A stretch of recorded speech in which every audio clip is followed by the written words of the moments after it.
Students, இப்போ நம்ம பார்க்க போகிற டாபிக் வந்து லிம்ஃபாய்டு ஆர்கன்ஸ். லிம்ஃபாய்டு ஆர்கன்ஸ் அப்படின்னா முதல்ல தமிழில் வந்ததுக்கு என்னென்னா நிணநீரிய உறுப்புகள். என்ன சார் இது நிணநீரிய உறுப்புகளா அப்படின்னு யோசிக்க வேண்டியிருக்கும். நமக்கு வந்து பார்த்திங்கன்னா லிம்ஃபாய்டு ஆர்கன்ஸ்னால் முதல்ல என்னென்னு தெரிஞ்சுங்க. நம்ம பாடியில் வந்து பார்த்திங்கன்னா எப்படி வந்து நமக்கு ப்ளட்டு சர்க்குலேஷன் பண்ணுறதுக்கு அதுக்குன்னு ஒரு ஆர்கன் சிஸ்டம் இருக்குது பார்த்திங்களா. அதுக்கு வந்து இந்த ப்ளட்டு சர்க்குலேஷன் பண்ணுறதுக்கு என்ன இருக்குது, ஹார்ட் இருக்குது, ப்ளட் வெசல்ஸ் இருக்குது, இந்த மாதிரி இருக்குல்ல. அதேமாதிரி ஒரு ரெஸ்பிரேஷன் ப்ராசஸ் அப்படின்னா அதுக்குன்னு ஒரு லங்ஸ் இருக்குது, இந்த மாதிரி ஆர்கன்ஸ் இருக்குல்ல. அது மாதிரி இந்த லிம்ஃபாய்டு ஆர்கன்ஸ் அப்படிங்கிறது என்ன அப்படின்னா, நம்ம பாடியில் வந்து பார்த்திங்கன்னா டிஃப்ரெண்ட் பார்ட்ஸில் வந்து அதனுடைய லொக்கேஷன் அது இருக்குது, டிஃப்ரெண்ட் ஷேப்பில் இருக்குது. Structure and shape, different structure and ஷேப்பில் லிம்ஃபாய்டு ஆர்கன்ஸ் வந்து டிஃப்ரெண்ட் பார்ட்ஸில் வந்து நம்ம பாடியில் இருக்குது. சரி, இது என்ன செய்யுது ஆக்சுவலாக அப்படின்னா, இப்போ நம்ம வந்து எதை பார்த்துட்ருக்கோம், இம்யூன் சிஸ்டத்தை பற்றி பார்த்துருக்கோம். நம்மளுடைய பாடியில் கூட இம்யூன் சிஸ்டம்னு இது வரைக்கும் சொல்லிகிட்டு இருந்திருக்கேன்.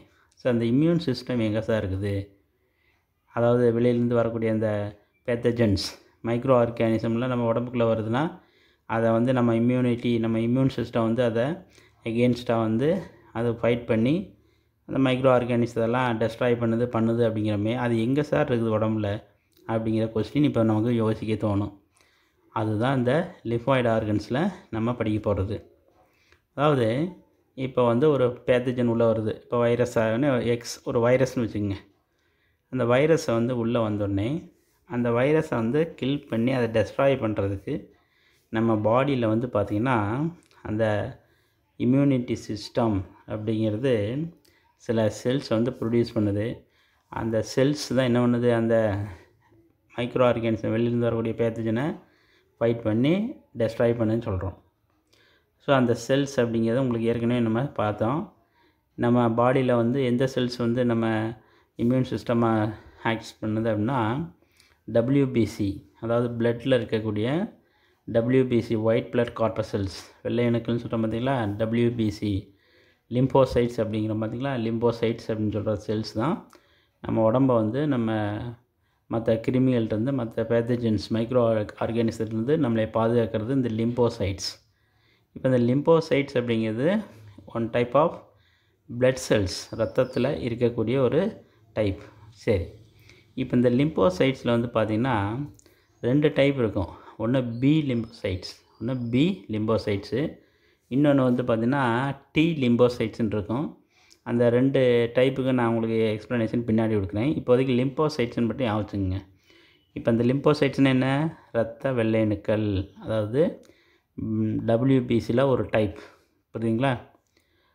லிம்போசைட்டுங்கிறது WBCயில் ஒரு டைப், புரியுதுங்களா. WBCயில் நிறைய டைப்ஸ் ஆஃப் செல்ஸ் இருக்கும். அதில் ஒரு டைப் தான் என்னது, லிம்போசைட்ஸ். இந்த லிம்போசைட்ஸ் தான் என்ன பண்ணுதான், வெளியிலேருந்து வரக்கூடிய நம்ம உடம்புக்கு வெளியிலேருந்து வரக்கூடிய அந்த மைக்ரோ ஆர்கானிசத்தை ஃபைட் பண்ணி நம்ம உடம்பை பாதுகாக்குது. இந்த லிம்போசைட்ஸை ப்ரொடக்ஷன் பண்ணக்கூடியது, புரியுதுங்களா. இந்த லிம்போசைட்ஸ் வந்து எங்கே ப்ரொடியூஸ் ஆகுது, எங்கே மெச்சூர்ட் ஆகுது, எங்கே டிவைட் ஆகுது. ஸோ அந்த ஆர்கன் தான், அதில் இன்வால்வ் ஆகக்கூடிய ஆர்கன்ஸுக்கு தான் பேர் என்னது, லிம்ஃபாய்டு ஆர்கன்ஸ், புரியுதுங்களா. இப்போ லிம்ஃபாய்டு ஆர்கன்ஸ் என்ன புரியுதா, லிம்போசைட்ஸு எங்கே ப்ரொடக்ஷன் ஆகுதோ, எங்கே மெச்சூர்ட் ஆகுதோ, எங்கே மல்டிப்ளிகேஷன் ஆகுதோ அந்த ஆர்கன்ஸ் தான் லிம்ஃபாய்டு ஆர்கன்ஸ். இப்போ அந்த ரிலேஷன் புரியுதுங்களா, லிம்போசைட் லிம்ஃபாய்டு ஆர்கன், புரியுதுங்களா. அப்போ லிம்போசைட்டுங்கிறது என்னென்னா one of the blood cell, அதை மைண்டில் வச்சுங்க. பிளட் செல்லில் WBC டைப், புரியுதுங்களா. நல்லா வச்சுங்க, WBCயில் ஒரு டைப், உங்களுக்கு பின்னாடி வரும் அந்த டீட்டெயிலாம். சரி, இப்போ அந்த லிம்போசைட்ஸை ப்ரொடியூஸ் பண்ணக்கூடிய அந்த ஏரியா தான் என்னது, லிம்ஃபாய்டு ஆர்கன்ஸ். ஸோ இந்த ஆர்கன்ஸ் வந்து நம்ம பாடியில் டிஃப்ரெண்ட் பார்ட்ஸில் இருக்குது, டிஃப்ரெண்ட் ஸ்ட்ரக்சர் ஃபங்க்ஷன்லாம் டிஃப்ரெண்ட்டாக இருக்கும் அப்படிங்கிறத நோட் பண்ணிக்கலாம். சரி, இதான் லிம்ஃபாய்டு ஆர்கன்ஸ், புரியுதுங்களா. இப்போ சரி, இப்போ இந்த லிம்ஃபாய்டு ஆர்கன்ஸ் வந்து பாடியில் வந்து டாப் டு பாட்டம் எங்கெங்கே இருக்குது அப்படிங்கிறத பார்ப்போம். அந்த லிம்ஃபாய்டு ஆர்கன்ஸில் வந்து பார்த்திங்கன்னா உங்களுக்கு 2 டைப்ஸ் இருக்கும். ப்ரைமரி லிம்ஃபாய்டு ஆர்கன்ஸ், அப்புறம் வந்து செகண்டரி லிம்ஃபாய்டு ஆர்கன்ஸ், 2 டைப் இருக்கும். 2 டைப்ஸ் வந்து வச்சுங்க. அதனுடைய பேஸ்டு அந்த ஃபங்க்ஷனை பேஸ் பண்ணி ப்ரைமரி அல்லது அதுக்கு இன்னொன்று என்னது சென்ட்ரல் லிம்ஃபாய்டு ஆர்கன் சொல்லுவாங்க. இன்னொன்று secondary R peripheral lymphoid organ சொல்லுவாங்க. ஸோ லிம்ஃபாய்டு ஆர்கன்ஸ் எத்தனை இருக்குது, 2 பிரைமரி செகண்டரி. புரியுதுங்களா? பிரைமரி லிம்ஃபாய்டு ஆர்கன்ஸ் பாடியில் எங்கெங்கே இருக்குது, செகண்டரி லிம்ஃபாய்டு ஆர்கன்ஸ் எங்கெங்கே இருக்குது அப்படிங்கிறத இப்போ நம்ம பாடி ஹியூமன் பாடியில் ஒரு பிக்சர் காமிக்கிறேன். அதில் பாருங்கள் எது எது எங்கே இருக்குதுன்னு காமிக்கிறேன். இதில் பாருங்கள், நம்ம ஹியூமன் பாடி, இந்த ஹியூமன் பாடியில் வந்து பார்த்திங்கன்னா உங்களுக்கு அந்த பாடி அந்த இப்போ வந்து அந்த பாடி அந்த ஹியூமன் பாடியில் ரைட் ஹேண்ட் சைடில் பாருங்கள், அந்த ரைட் சைடில் வந்து பார்த்திங்கன்னா என்ன இருக்குது, ப்ரைமரி லிம்ஃபாய்டு ஆர்கன்ஸ் எங்கே இருக்குது. ஃபஸ்ட்டு வந்து பார்த்திங்கன்னா உங்களுக்கு என்ன இருக்குது, உங்களுக்கு தைமஸ் இருக்கா மேலே, அந்த மேலே வந்து லங்ஸுக்கு இடையில வந்து தைமஸ் இருக்கும். அடுத்து வந்து கீழே வந்து பார்த்திங்கன்னா நம்ம தொடைப்பகுதியில் இருக்குது பார்த்திங்களா போன், அந்த போன் மேரோ. ஸோ அது வந்து ப்ரைமரி. அப்போ லிம்ஃபாய்டு ஆர்கன்ஸ் வந்து ஹியூமனுடைய பாடியில் ரைட் சைடில், ரைட் ஹேண்ட் சைடில் இப்போ பார்த்திங்கன்னா அந்த பார்ட்ஸ் 2 மார்க் பண்ணியிருக்காங்க பாருங்க. தைமஸ்ங்கிறது ஒரு லிம்ஃபாய்டு ஆர்கன், இன்னொன்று என்னது போன் மேரோ. இந்த ரெண்டும் வந்து ப்ரைமரி லிம்ஃபாய்டு ஆர்கன். புரியுதுங்களா? செகண்டரி லிம்ஃபாய்டு ஆர்கன் அப்படிங்கிறது லெஃப்ட் சைடில் அந்த ஷோல்டரில் வந்து மார்க் பண்ணியிருக்காங்க பார்த்திங்களா, லிம்ப் நோட்ஸ் க்ரீன் கலரில் இருக்கும், லிம்ப் நோட்ஸ். அப்புறம் வந்து ஸ்ப்ளீன், லங்ஸுக்கு கீழே வந்து ஒரு சின்ன கிட்னி ஷேப்பில் இருக்கும் பார்த்திங்களா, ஸ்ப்ளீன். அப்புறம் வந்து பார்த்திங்கன்னா அந்த இண்டஸ்டைனில் வந்து பார்த்திங்கன்னா பேயர்ஸ் பேச்சஸ் இன் ஸ்மால் இண்டஸ்டைனில் இருக்கக்கூடிய ஒரு பார்ட். அங்கே என்னது, இந்த லிம்ஃபாய்டு ஆர்கன், அது என்னது உங்களுக்கு லிம்போசைட்ஸை ப்ரொடக்ஷன் பண்ணுறது. அப்புறம் தொடைப்பகுதியில் வந்து பார்த்திங்கன்னா க்ரீன் கலரில் லிம்ப் நோட்ஸ் இருக்கும். புரியுதுங்களா? ஸோ இந்த லிம்ப் நோட்ஸ் அப்படிங்கிறது மேலே இருக்கும் கீழே இருக்கும் பாருங்கள், கை கால் 2 இடத்துலையுமே அது இருக்கும். ஸோ இந்த பார்ட்ஸ் தான் லிம்போசைட்ஸை வந்து என்ன ஒன்று தான் ப்ரொடக்ஷன் பண்ணுறது, மல்டிப்ளிகேஷன் பண்ணுறது, அல்லது மெச்சூர் பண்ண வேண்டிய வேலையெல்லாம் இதுதான் பண்ணுது. இது என்ன ஆகுன, நல்ல மெச்சூர்ட் ஆகின முன்னாடி அந்த என்ன ஃபங்க்ஷன், இம்யூனிட்டி ஃபங்க்ஷனை கெயின் பண்ணோடனே என்ன ஒன்றுமா அது மைக்ரோ ஆர்கானிசம் வெளியிலேருந்து வரக்கூடிய பாக்டீரியா வைரஸோட ஃபைட் பண்ணி அதை டெஸ்ட்ராய் பண்ணும். புரியுங்களா? அந்த லிம்போசைட்ஸ். ஸோ லிம்போசைட்ஸ்லாம் எங்கே ப்ரொடக்ஷன் ஆகுது, எங்கே மெச்சூர் ஆகுறத பார்ட்ஸ் பார்த்தாச்சு. புரியுதுங்களா? சரி, இப்போ இதில் வந்து பார்ப்போம், நம்ம 1 by 1 பார்ப்போம். அதில் ப்ரைமரியில் வந்து என்ன எக்ஸாம்பிள் கொடுத்துருக்காங்க, தைமஸ் கொடுத்துருக்காங்க, அதையும் பார்ப்போம். இப்போ இதுக்கு முன்னாடி நம்ம ஹியூமனில் பாடியில் பார்த்தோம். பேர்ட்ஸில் வந்து பார்த்திங்கன்னா அந்த ப்ரைமரி லிம்ஃபாய்டு ஆர்கன் அப்படிங்கிறது இந்த பிக்சர் பின்னாடி விட்டுருக்காங்க பார்த்திங்களா, அதில் அந்த ஒரு இந்த பேர்டில் பின்னாடி வந்து பர்ஸா ஃபேப்ரிகஸ், இந்த பர்ஸா ஃபேப்ரிகஸ் இதுதான் வந்து பேர்ட்ஸில் வந்து லிம்ஃபாய்டு ஆர்கன். புரியுதுங்களா? அதில் வந்து இம்யூனிட்டி ப்ரொடக்ஷன் பண்ணக்கூடியது அதுதான், அந்த பார்ட்டு தான், அந்த ஆர்கன் தான். புரியுதுங்களா? இது பேர்ட்ஸில் இருக்கக்கூடியது. நம்ம ஹியூமனில் இருக்கிறது என்னென்னு பார்த்தோம். ஓகே, இப்போ ப்ரைமரி லிம்ஃபாய்டு ஆர்கன்ஸ் பேர்ட்ஸில் வந்து என்னது, பர்ஸா ஆஃப் ஃபேப்ரிகஸ், இது 1 மார்க்கில் கேட்கலாம். அப்புறம் வந்து போன் மேரோ அண்டு தைமஸ் கிளாண்ட் வந்து எங்கே இருக்குது, நமக்கு மேமல்ஸ்னால் யார், நம்ம இப்போ பார்த்தீங்களா படத்தில், போன் மேரோவும் தைமஸ் கிளாண்டும் வந்து என்னது மேமல்ஸ், நம்ம பாலூட்டிகள், நம்மளும் ஒன் ஆஃப் த மேமல்ஸ் தான் வரும். ஸோ இது வந்து ப்ரைமரி லிம்ஃபாய்டு ஆர்கன் அப்படின்னு சொல்கிறாங்க. ஸோ இதில் ப்ரைமரி லிம்ஃபாய்டு ஆர்கனுடைய வேலை என்ன சார் அப்படின்னா, involve in the production and early selection of lymphocytes. இதனுடைய வேலை என்னென்னா லிம்போசைட்ஸை ப்ரொடக்ஷன் பண்ணுறது, அப்புறம் வந்து ஏர்லி செலெக்ஷன் ஆஃப் லிம்போசைட்ஸ், அதை வந்து தேர்ந்தெடுக்கிறது. இந்த லிம்போசைட்ஸ் வந்து ப்ரொடக்ஷன் மெயினாக வந்து ப்ரொடக்ஷன் பண்ணுற வேலை இந்த ப்ரைமரி ஆர்கனுடைய வேலை. புரியுங்களா? அந்த லிம்போசைட்ஸ் வந்து என்ன செய்யணும், these lymphocytes become dedicated to a particular antigenic specificity. அந்த ப்ரொடக்ஷனான லிம்போசைட்ஸ் வந்து என்னென்னா dedicated to a particular antigenic ஸ்பெசிஃபிசிட்டின்னு என்ன அர்த்தம், வெளியிலேருந்து வரக்கூடிய ஆன்டிஜன் என்னது, வெளியிலேருந்து வரக்கூடிய ஒரு மைக்ரோ ஆர்கானிசம். ஒவ்வொரு லிம்போசைட்டும் ஒரு ஆன்டிஜனுக்கு ஸ்பெசிஃபிக்காக இருக்கும் அப்படிங்கிறாங்க. அதான் ஆன்டிஜெனிக் ஸ்பெசிஃபிசிட்டி அப்படிங்கிறது. Only when the lymphocytes matured in the primary lymphoid organs, நல்லா வச்சுங்க, they become immunocompetent cells. புரியுதுங்களா? அதாவது என்னென்னா இந்த லிம்போசைட்டுகள் வந்து பார்த்திங்கன்னா only when the lymphocytes matured in the primary lymphoid organs, இந்த லிம்ஃபாய்டு ஆர்கன்ஸ் சொல்கிறோம் பார்த்திங்களா, தைமஸ் அண்டு போன் மேரோ, அங்கே மெச்சூர்ட் ஆனால் தான், புரியுதுங்களா, அங்கே வந்து முதிர்ச்சி அடைந்த லிம்போசைட் மட்டும்தான் இந்த இம்யூனோ காம்பிட்டன்ட் செல்ஸ், அதாவது இம்யூனிட்டி அந்த ஃபங்க்ஷனில் வந்து என்ன செய்ய முடியுமா, இன்வால்வ் ஆக முடியும். ஸோ மெச்சூர்ட் ஆகாத செல்லாம் என்ன பண்ண முடியாது, இம்யூனிட்டி சிஸ்டத்தில் ஃபங்க்ஷன் ஆகாது. புரியுதுங்களா? மெச்சூர்டு செல்ஸ், இந்த லிம்ஃபாய்டு ஆர்கனில் மெச்சூர்டான செல்ஸ் தான் மைக்ரோ ஆர்கன்ஸ் தான் டெஸ்ட்ராய் பண்ணுது அப்படிங்கிறாங்க. புரியுதுங்களா? சரி, இப்போ வரேன் பாருங்கள். மேமல்ஸில் வந்து பார்த்திங்கன்னா 2 டைப்ஸ் ஆஃப் லிம்போசைட்ஸ் ப்ரொடக்ஷன் ஆகும். இப்போ சொன்ன பார்த்தீங்களா, பி செல்ஸ், டி செல்ஸ். அதாவது ஷார்ட்டாக வந்து சொல்லுவாங்க. ஆக்சுவலாக அதை எப்படி சொல்லுவாங்க, பி லிம்போசைட்பாங்க. இந்த பி லிம்போசைட்டை ஷார்ட்டாக வந்து பி செல்ஸுங்கிறாங்க. அதேமாரி டி லிம்போசைட்ஸ் அதை டி செல்ஸ்னு ஷார்ட்டாக சொல்கிறாங்க. புரியுங்களா? அது என்ன சார், இந்த பி செல் டி செல் அப்படின்னா என்னென்னா, இந்த பி அப்படிங்கிற லெட்டர், புரியுங்களா, இந்த பிங்கிற லெட்டர் இருக்குது பார்த்தீங்களா. ஸோ இந்த பிங்கிற லெட்டர் வந்து என்னென்னா, இந்த லிம்போசைட்ஸ் வந்து எங்கே மெச்சூர் ஆகுதுன்னா, போன் மேரோவில் மெச்சூர் ஆகுது. எங்கே மெச்சூர் ஆகுது, போன் மேரோ, எலும்பு மத்தியில் மெச்சூர் ஆகுது. ஸோ அதில் போன் மேரோவில் ஃபஸ்ட்டு லெட்டர் என்ன, பி. ஸோ அந்த பி அந்த லெட்டரை பேஸ் பண்ணி தான் அந்த செல்ஸுக்கு, லிம்போசைட்ஸுக்கு பி செல்ஸ், பி லிம்போசைட்ஸுங்கிறாங்க. புரியுதா? ஸோ அந்த லிம்போசைட்ஸ் வந்து எங்கே மெச்சூர்ட் ஆகுதோ அந்த ஆர்கனுடைய ஃபஸ்ட்டு லெட்டர் போன் மேரோ, அதில் பிங்கிற லெட்டர் வச்சு தான் அதுக்கு நேம் பி செல் அப்படிங்கிறாங்க. சரி, அப்போ டி செல்ஸ் அப்படிங்கிறது உங்களுக்கு ஆட்டோமேட்டிக்காக தெரியும். டி செல்ஸ் வந்து எங்கே மெச்சூர் ஆகுது உங்களுக்கு, தைமஸ் கிளாண்டில் ஃபஸ்ட்டு லெட்டர் என்னது, டி. அதனால் அது டி செல்ஸ். புரியுதுங்களா? அப்போ பி லிம்போசைட், அதாவது பி லிம்போசைட்டு டி லிம்போசைட்டு ரெண்டு எங்கே மெச்சூர் ஆகுதுன்னு தெரியுதா? அப்போ பி செல்ஸ் வந்து போன் மேரோ, டி செல்ஸ் வந்து தைமஸ். புரியுதுங்களா? சரி, இப்போ அந்த ப்ரைமரி லிம்ஃபாய்டு ஆர்கனில் எங்கெங்கே இருக்குது, அதில் ப்ரொடக்ஷன் ஆகக்கூடிய செல்ஸ் என்ன அப்படிங்கிறத பார்த்துருக்கோம். புரியுதுங்களா? இப்போ நம்ம பார்க்க போகிறது தைமஸ் கிளாண்டு, அதனுடைய ஸ்ட்ரக்சர் அதில் எப்படிங்கிறத பார்ப்போம். இப்போ பாருங்கள், நம்ம ப்ரைமரி லிம்ஃபாய்டு ஆர்கன் எதை பார்க்குறோம், தைமஸ். இப்போ இந்த எல்லோ கலரில் இருக்குது பார்த்தீங்களா, இதுதான் வந்து தைமஸ் நம்ம பார்க்க போகிறது. இப்போ என்னுடைய ஸ்ட்ரக்சர், என்னுடைய டீட்டெயிலும் இப்போ பார்க்கலாம். சரிங்களா? சரி, இப்போ அதில் வந்து பார்க்கணும்னா என்னுடைய தைமஸ் கிளாண்ட், ஸ்ட்ரக்சர் ஆஃப் இந்த தைமஸ் கிளாண்ட் அப்படிங்கிறத பார்க்குறோம் இப்போ. புரியுதுங்களா? சரி, இதில் பாருங்கள் என்னென்ன அப்படிங்கிறத நம்ம பார்த்துருவோம்.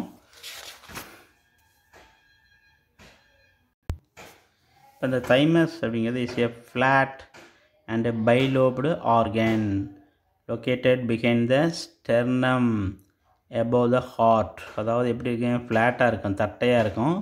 பைலோப்டு அப்படின்னா என்ன அர்த்தம், அப்படியே ரெண்டு கதுப்புகள் ரெண்டாக பிரிஞ்சிருக்கு பார்த்தீங்களா. இதில் வந்து பார்த்திங்கன்னா உங்களுக்கு தெரியுதா, பைலோப்டு, எல்லோ கலரில் வந்து bilobed organ located behind the sternum, எதுக்கு பின்னாடி, மார்பு எலும்புக்கு பின்னாடி, எபோவ் த ஹார்ட்டுக்கு கொஞ்சம் மேலே இந்த தைமஸ் கிளாண்டு வந்து இருக்குது. புரியுங்களா? அடுத்து பார்த்திங்கன்னா, each lobe of thymus contains numerous lobules. So ஒவ்வொன்றுலேயும் பார்த்திங்கன்னா அப்படியே செப்பரேஷன் இருக்கும். உள்ளே வந்து பார்த்திங்கன்னா நிறைய தேன்கூடு மாதிரி. ஈச் லோப், ஒவ்வொரு லோபும் வந்து என்ன ஆகுது உங்களுக்கு, நியூமரஸ் லோபியூல்ஸ், சின்ன சின்ன கதுப்புகளாக, சின்ன சின்ன நுண் கதுப்புகள்னு சொல்லுவாங்க. அதுக்கு பேர் லோபியூல்ஸ் எல்லாம் ஆனது. அதை செப்பரேட் பண்ணுறது என்னென்னா, ஒரு கனெக்டிவ் டிஷ்யூ வந்து செப்பரேட் பண்ணுவான் ஒவ்வொரு லோபியூல்ஸும். ஸோ அதுக்கு பேர் செப்டா அப்படிம்பாங்க. புரியுதுங்களா? இந்த செப்டா அப்படிங்கிறது இதில் கொடுத்துருக்காங்க, செப்டா. புரியுதுங்களா? தென் ஈச் லோபியூல், ஒவ்வொரு லோபியூல்னு பார்த்தீங்கன்னா இஸ் டிஃப்ரென்ஷியேட்டட் இன்ட்டு கம்பார்ட்மெண்ட்ஸ். பார்த்தீங்கன்னா ஒரு கம்பார்ட்மெண்ட் மாதிரி, ட்ரெயினில் எப்படி கம்பார்ட்மெண்ட் இருக்குது அதேமாதிரி சின்ன சின்ன கம்பார்ட்மெண்ட்டாக அந்த லோபியூல் இருக்குது. அதில் த அவுட்டர் கம்பார்ட்மெண்ட், இந்த கம்பார்ட்மெண்ட்டுடைய அவுட்டர் பார்ட் என்ன சொல்லுவாங்கன்னா, அதுக்கு பேர் கார்டெக்ஸ். புரியுதுங்களா? இந்த அவுட்டர் ஏரியா கார்டெக்ஸ்பாங்க. அந்த அவுட்டர் ஏரியா பொதுவாக ஜென்ரலாக வந்து என்னது, அவுட்டர் ஏரியாவுக்கு பேர் என்னது, கார்டெக்ஸ்னு தான் சொல்லுவாங்க. அது வந்து பார்த்திங்கன்னா ஒரு லேயர், கார்டெக்ஸ் அடுக்கு. அந்த லேயர் இதில் வந்து பார்த்திங்கன்னா densely packed with immature T cells. அந்த ஏரியாவில் என்ன இருக்குது, இந்த டி செல்ஸ். நான் சொல்லியிருக்கேன் பார்த்தீங்களா, தைமஸில் தானே இருக்குது. ஸோ தைமஸில் வந்து அந்த செல்ஸுக்கு பேர் என்னது, T cells, T lymphocytes. Immature cells, அந்த கார்டெக்ஸ் ஏரியாவில் இருக்கிறது இம்மெச்சூர்ட் செல்ஸ்லாம் அங்கே இருக்கும். புரியுதுங்களா? அந்த வெளியில் அவுட்ரு கார்டெக்ஸ் என்னது இருக்கிறது, கார்டெக்ஸில் இம்மெச்சூர்ட், முதிர்ச்சி அடையாத டி செல்கள்லாம் அங்கே இருக்கும். அப்புறம் உள்ளே பார்த்திங்கன்னா வேற இந்த இன்னர் கம்பார்ட்மெண்ட், இன்னர் பார்ட்டில் வந்து பார்த்திங்கன்னா மெடுலா பார்ட்டுன்னு சொல்லுவாங்க. இன்னர் பார்ட்டு அங்கே வந்து பார்த்திங்கன்னா ஸ்பேஷலி பாப்புலேட்டட் வித் மெச்சூர்டு தைமோசைட்ஸ். அதாவது இன்னர் பார்ட்டில் மெச்சூர்டான தைமோசைட்ஸ் இருக்கும். அவுட்டரில் வந்து இம்மெச்சூர்டு T செல்ஸ் வந்து அவுட்டரில் இருக்கும். நல்லா வச்சுங்க, மெச்சூர்டானது இன்னர் உள்ளே இருக்கும், இம்மெச்சூர் அவுட்டரில் இருக்கும். புரியுதுங்களா? அதில் one of its main secretions is the hormone thymosin. So இந்த தைமஸில் வந்து பார்த்திங்கன்னா ஒரு ஹார்மோன் வந்து செக்ரீஷன் ஆகும். அந்த ஹார்மோனுக்கு பேர் தைமோசின். புரியுதுங்களா? இந்த தைமோசின் என்ன செய்யுதுன்னா, அதனுடைய வேலை என்னென்னா, it stimulates the T cells to become matured. அந்த T செல்ஸ் தைமோசைட்ஸ், புரியுதுங்களா, அந்த தைமோசைட்ஸ் அந்த செல்களை வந்து மெச்சூர் ஆகிற வேலையை வந்து அந்த தைமோசின் வந்து பண்ணுது, மெச்சூராக வைக்குது. அப்புறம் இன்னொன்று இம்யூனோ காம்பிட்டன்ட். அதாவது இம்யூனோ காம்பிட்டன்ட் என்ன அர்த்தம்? அந்த இம்யூன் பவரை வந்து அதுக்கு வர்றதுக்கு இதுதான் ஹெல்ப் பண்ணுது இந்த தைமோசின். புரியுதுங்களா? பை த ஏர்லி டீனேஜ்னு என்ன அர்த்தம்? அதாவது டீனேஜ்னால் 13க்கு மேலே. புரியுதுங்களா? 13, 14, 15 இதெல்லாம் வந்து டீனேஜ். ஏர்லி அந்த டீன் என்ன அர்த்தம்? பிஃபோர் 13, அதாவது 12 வயசு வரைக்கும் இந்த தைமஸ் வந்து எப்படி இருக்குமா? நல்லாயிருக்கும். Thymus begins to atrophy. அதாவது என்னென்னா 12 வயசு வரைக்கும் நல்லாயிருக்கும். 12 வயசுக்கு பின்னாடி, புரியுதுங்களா, 12 வயசு முடிஞ்ச பின்னாடி 13 வயசுக்கு பின்னாடி இதனுடைய இது என்னாகும், இந்த தைமஸினுடைய டெவலப்மெண்ட் என்ன ஆகுமா? அப்படியே கொஞ்சம் கொஞ்சமாக ரெடியூஸ் ஆகும், குறைய ஆரம்பிச்சிருது. புரியுதுங்களா? ஸோ அந்த குறைஞ்சி அந்த இடத்துல என்ன வருமா? Replaced by adipose tissue. அந்த இடத்துல வந்து அடிபோஸ் டிஷ்யூங்கிறது அந்த இடத்த ஃபில்லப் பண்ணிக்கும். புரியுதுங்களா? ஸோ தைமஸ் வந்து எப்போ ஆக்டிவாக இருக்குது? Most active during the neonatal and pre adolescent period. புரியுதுங்களா? அப்போ வந்து பிறந்த குழந்தைகள் மற்றும் அந்த விடலை பருவம், புரியுதுங்களா, ப்ரீ அடலசன்ட் பீரியட், அந்த 12 வயசுக்குள்ளே இருக்கிற குழந்தைகளுக்கு தான் வந்து இந்த தைமஸ் கிளாண்ட் வந்து நல்லா டெவலப் ஆகும், நல்லா வேலை ஃபங்க்ஷன் ஆகும். புரியுதுங்களா? சரி, அடுத்து போன் மெரோ. அடுத்த செகண்ட் நம்ம பார்க்க போகிறது போன் மெரோ, எலும்பு மஜ்ஜை அப்படிங்கிறத பார்ப்போம். இப்போ போன் மெரோ எலும்பு மஜ்ஜை பார்த்தோம். நம்ம தொடை எலும்பு இருக்குதுங்களா, அதில் பார்த்திங்கன்னா உங்களுக்கே தெரியும், நம்ம ஆட்டுக்கால் இதெல்லாம் வந்து ஆடு நம்ம இது பண்ணுறப்ப எலும்பு சூப் எலும்பு வேணும்பாங்க. சூப் எலும்பு அப்படின்ட்டு அந்த எலும்பில் உள்ளே இருக்கக்கூடிய ஒரு ஸ்பாஞ்சு மாதிரி இருக்கக்கூடியதை பிடிச்சி இழுப்பாங்க, உறிஞ்சுவாங்க. புரியுங்களா? அதுதான் போன் மெரோ. புரியுதுங்களா? அந்த போன் மெரோ அப்படிங்கிறது ஒரு டிஷ்யூ மாதிரி தான் அது. புரியுதுங்களா? அந்த டிஷ்யூ வந்து எதுக்குள்ளே இருக்குது? அந்த போனுடைய ஸ்பாஞ்சி போர்ஷன், அதுக்குள்ளே தான் அந்த போன் மெரோ இருக்குது. ஸோ போன் மெரோவில் வந்து பார்த்திங்கன்னா ஸ்டெம் செல்ஸ் அப்படிங்கிறது இருக்கும். புரியுதுங்களா? ஸ்டெம் செல்ஸ் அப்படின்னா என்ன அர்த்தம்? Undifferentiated cells. புரியுதுங்களா? இந்த இதுக்குள்ளே வந்து பார்த்திங்கன்னா bone cells, bone marrow cells, stem செல்ஸ்பாங்க. ஸோ அது என்ன உங்களுக்கு அதுக்கு பேர் என்ன சொல்லுவாங்க? Hematopoietic cells. அதாவது ஹீமோன்னு என்னது? பிளட்டு, வேறு ஒன்றும் இல்லை. Hematopoietic cells. அதாவது என்னென்னா இந்த ஸ்டெம் செல்ஸ் வந்து எதை வந்து ப்ரொடியூஸ் பண்ணக்கூடிய பொட்டென்ஷியல் இருக்குது? The cells have the potential to multiply through the cell division and either remain as stem cells or differentiate and mature into different kinds of blood cells. இந்த stem cells வந்து divide ஆகி மறுபடியும் stem செல்ஸாக மாறலாம். இல்லை அப்படின்னா அந்த stem cells என்னவா டிஃப்ரென்ஷியேட் ஆகுதுங்கிறாங்க? Matured into different kinds of blood செல்ஸாக மாடிஃபைட் ஆகும். அந்த புரியுதுங்களா? ஆர்பிசி, டபிள்யூபிசி இதெல்லாம் சொல்கிறோம்ல, அந்த செல்ஸாக மாறும் அப்படிங்கிறாங்க. இது போன் மெரோ. புரியுங்களா? இப்போ ப்ரைமரி லிம்ஃபாய்டு ஆர்கன் ஓவர். இதோட அடுத்தது நம்ம பார்க்க போகிறது செகண்டரி லிம்ஃபாய்டு ஆர்கன் அடுத்த வீடியோவில் பார்ப்போம். Okay students.